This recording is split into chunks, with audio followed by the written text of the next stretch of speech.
teguhkan hatiku yang berbolak-balik. Ada hati. Tapi kalau orang sudah masuk lagi ke makam fuad, dia dapat apa yang dia dapat? Yang dia dapat adalah hasil daripada dia hidup di dunia ini ada penyaring atau saringan. Jadi kalau dia nak berbuat tuh buktinya begini. Dia pasti sudah punya tindakan. Aku berbuat harus hal manfaat. Kalaupun didatang satu peristiwa yang dimana itu ada gak batil, ada gak hak, berfungsilah penyaring di situ yang bisa menyaring. Akhirnya batil tuh disaring. Akhirnya batil dalam peristiwa itu batil dan hak nih masuk nih di dalam hatinya, kan, dalam hatinya.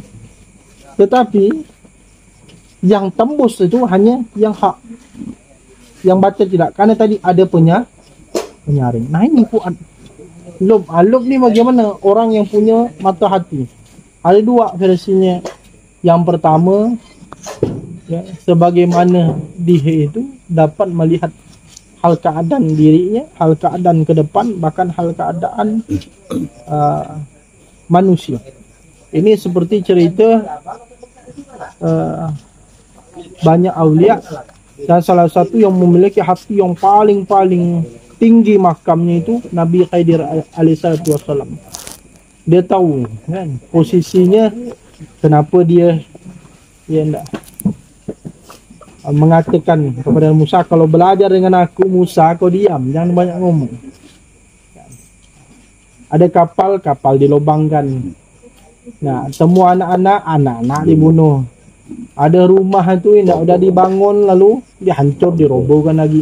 Itu kan itu punya mata hati yang jauh sekali bisa membaca.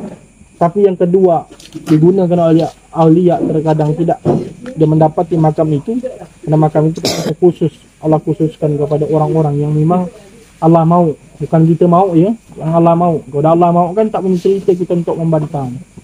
Nah, tapi yang satu ini mata hati yang dimana ini mengetuk pintu Allah, mata hati, sehingga dia bisa masuk ke dalam pintu ini. Kalau dia masuklah makam hati yang bernama sorok. Ini orang yang dapat cinta kalau dia masuk ke dalam pintu itu, Allah tutup pintu itu. Hanya ada dia dan tu. Belum sampai ke situ tu. Belum sampai ke situ. Karena posisi itu belum panak. Masih ada dia yang dirasakan dia dan tu. Tapi udah posisi panak itu. Wafisir. Di dalam sir aku ada, situlah dia panak. Yang ada hanya tajalli Allah. Ini hanya tajalli nur, tajalli Allah. Aku saya langsung katakan hanya ada tajalli Allah. Manusia itu rahasiaku, akulah rahasianya, kata Allah dalam hadis kursi kan. Nah, maka ada dalam ma'rifat itu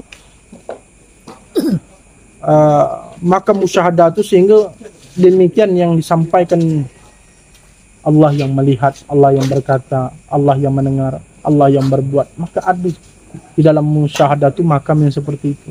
Tetapi oleh orang yang tak sampai ke makam itu, ini sebabkan atau disifatkan oleh Allah itu menjadi makhluk, sehingga dia menempatkan bahwa diri dia ni Allah ni melihat, Allah ni mendengar, Allah ni berkata, Allah ni berbuat. Akhirnya Allah semua, akhirnya yang haram pun Allah kan, yang mencuri pun Allah, minum pun Allah, semua Allah. Nah, sedangkan kita harus paham juga akan perbuatan kurasa abalan 10. Allah katakan kuciptakan akan kebaikan dan itu jalannya, kejahatan pun kuciptakan akan jalan. Berarti dua-dua ni diciptakan Allah dan itu dari Allah. Tapi ada sebabnya kenapa Allah ciptakan. Ada sebabnya, bukan berarti tak ada sebabnya. Dan sampai Allah katakan itu af'alku semua, katanya. Baik jahat tu af'al aku. Tapi ingat, ada kerana ada puat tadi, ada penyaring ni. Oh, kita fikir loh kenapa ni. Oh, rupa cerita daripada Azazil. Yang dia ibadah tu melebihi daripada malaikat-malaikat. Bahkan dia tu sampai menjadi pemimpin para malaikat. Ada demikian. Ketika satu saja membuat dia tu turun tahta, bahkan diusir dari surga. Kenapa? Karena Nabi Adam alaihissalam diciptakan dan disuruh sujud. Dia tak mau, ana khairu minhu, aku lebih baik daripada Adam. Apa? Adam tanah, aku ni api. Karena fisik pula, tapi dia tak tahu Adam ni apa. Ada chip yang dimasukkan oleh Tuhan, itu dia tahu alam semesta ni. Sampai malaikat, ya aku tak tahu Adam, kau tahu dari mana? Apa itu nama-nama yang Allah ajarkan? Sebab itu malaikat tu bersujud. Sebab ni. Nah, ketika sebelum keluarnya Azazil itu berkata, aku akan mengangguk. Bukan lagi mengangguk, menyesatkan. Bukan lagi itu ya, bahkan memutatkan orang dalam hati. Itu untuk anak keturunan Adam. Apa kata Allah? Aku izinkan. Berarti kan perbuatan itu diizinkan tak? Tapi kata Allah, yang ada aku ni tidak. Jadi konteksnya apa? Oh, memang afal Allah akan kebaikan dan kejahatan, tapi Allah katakan mana yang aku redai dan mana yang aku tidak redai.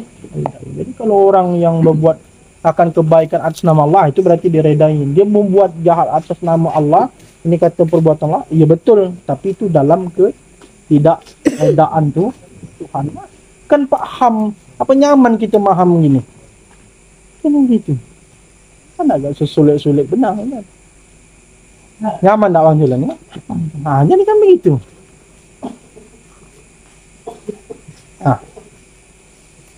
Bagaimana cerita itu? Jadi demikianlah, bahawa disitulah membuktikan bahawa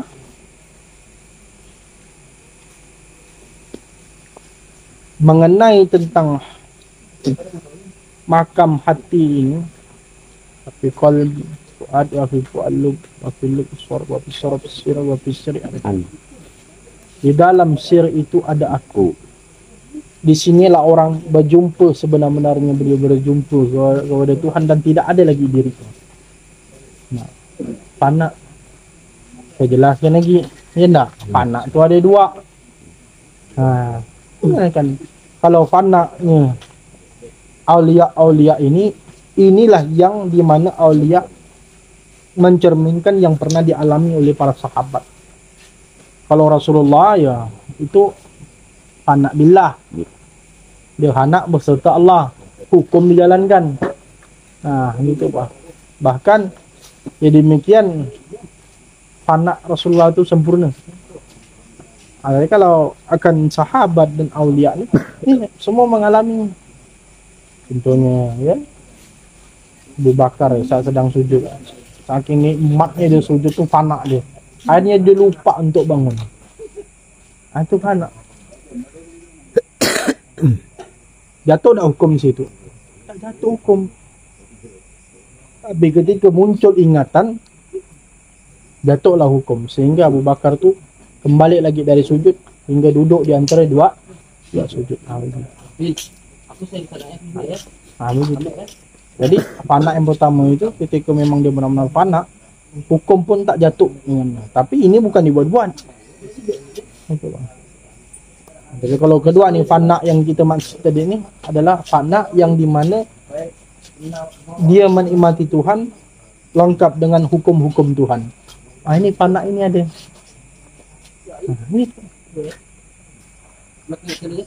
Inilah makam hati. Mana makam fana ni? Jadi di mana Tuhan simpankan akan nurnya itu?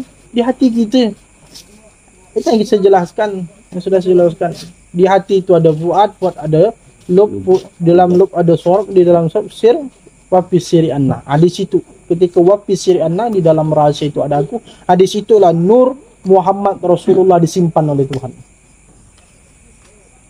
Setelah ini memutuskan kan kenapa? Kan kita dah jumpa. Kalau belum berjumpa, saya pun mengabak-abak tak berani saya menceritakan ini. Di sinilah. Di sinilah Nur Muhammad disimpan Tuhan. Dia tidak bertempat, tapi dia ada di sekalian tempat. Itu Nur Muhammad.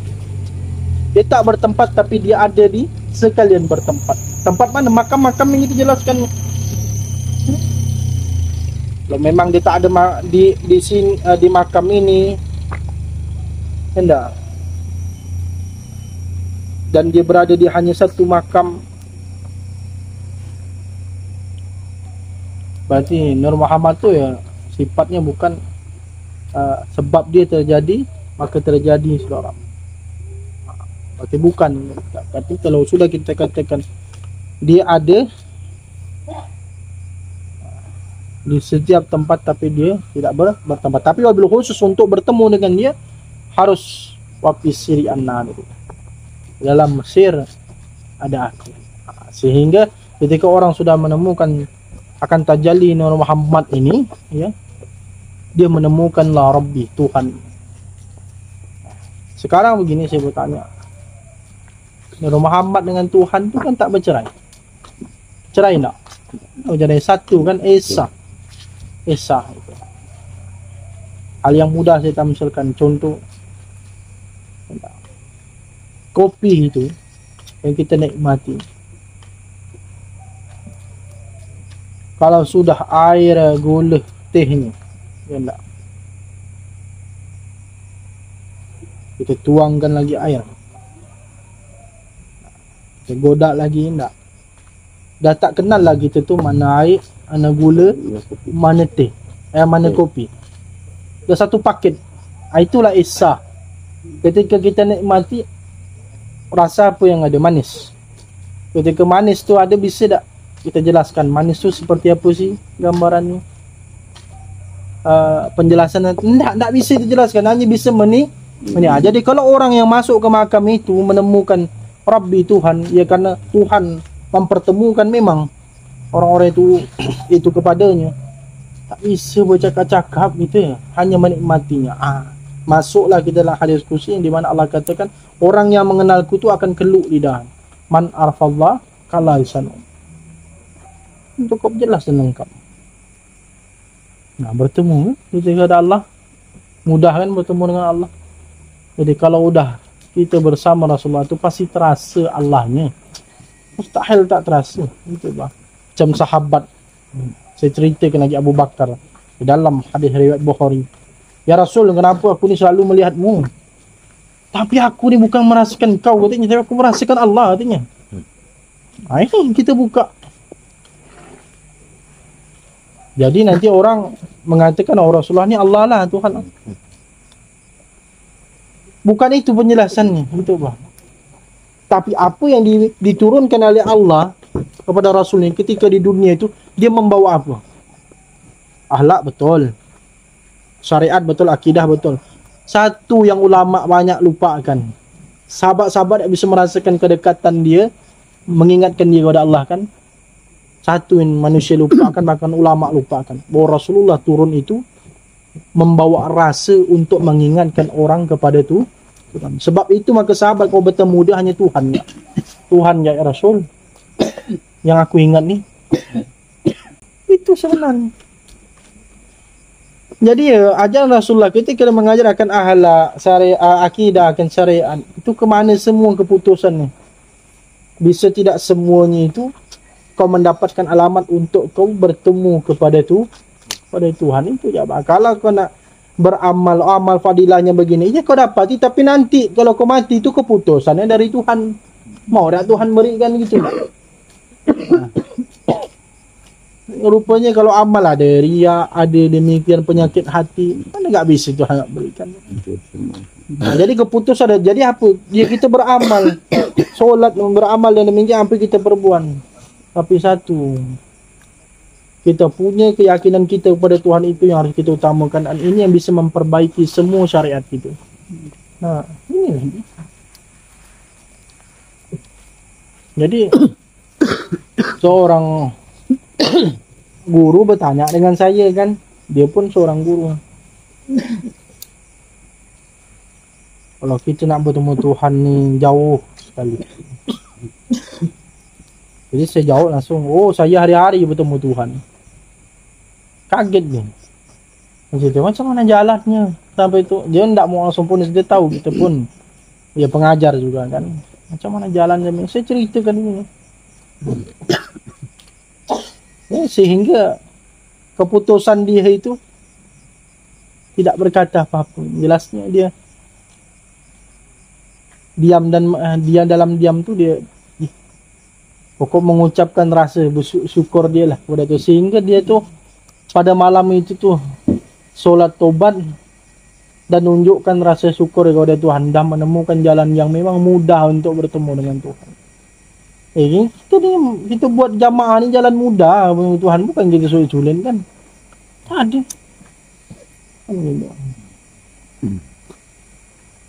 Nah, oleh Tuhan itu yang kita harus perindah lah. Kalau itu kita perindah, barang siapa yang memperbaikan akan hubungannya kepadaku, kata Allah, maka akan kuperbaiki seluruh keadaannya.